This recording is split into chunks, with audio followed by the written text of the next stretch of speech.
So, in another landmark feat, Nigerian international superstar Tems is set to receive another RIAA certification. As reported by the popular music chat news platform Chat Data, Tems' hit single Love Me Jeje has surpassed 50k units in sales in the United States. This makes the single eligible for the RIAA Gold certification, which is a remarkable feat that comes barely 3 months after she recently added 4 new RIAA certifications to her collection. This feat systems extend her record as one of the highest RIAA certified Nigerian artists whose success has positioned her as a global star. Love Me Jeje is one of Tems' biggest hit songs, which won her second Grammy Award for Best African Song Performance at the 67th ceremony. In a testament to her huge fame, Tems was one of the stars who graced the 2025 Met Gala. During an interview on the red carpet, Tems shared that African music is way more than just Afrobeat, that the international audience is mostly familiar with. She stated that other genres can follow in the path of Afrobeat to become global sounds. Now, Nigerian songs are gaining traction outside. Yeah, what's your take on this particular story?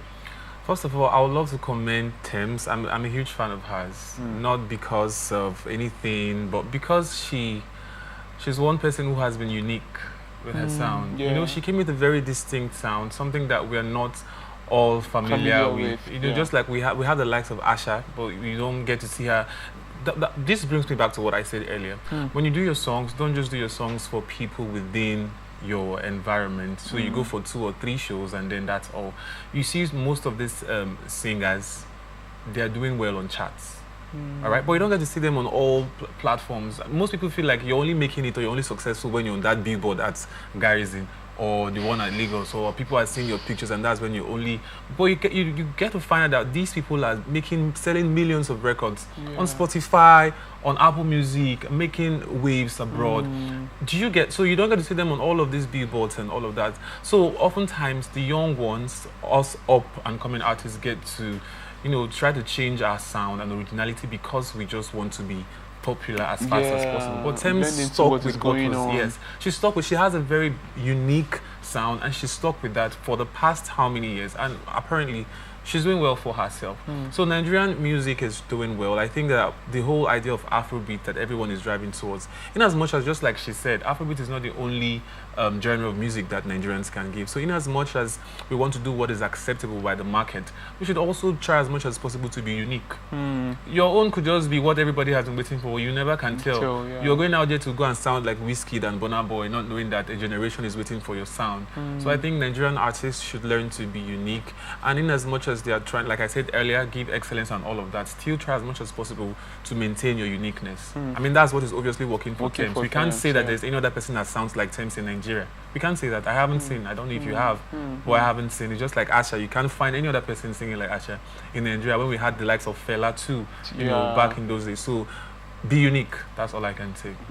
Now, do you think people suffer from this lack of uniqueness or wanting to also all jump at what is going on? I think what usually happens is the pressure to become very popular and to make it. All right? I think that's what usually happens.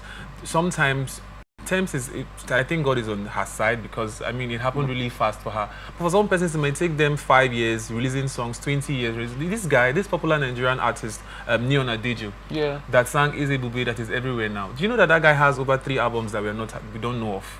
Wow. If you go to Spotify, I'm telling you, because I started following him a long time ago, he have over 3 albums that we didn't hear of. But when Easy Bube came out, even up till now, and as I'm talking to you, Maverick City just signed him. An international record just signed him. Yes, Chandler Moore and the rest. They just signed him. So it might take a little while, but don't trade your uniqueness for anything. All right? We have the likes of K Strings too, doing beautifully well with just his guitar. So I mean, it might take time, but stay unique to you know, your sound and all of that. That's my message to the young ones.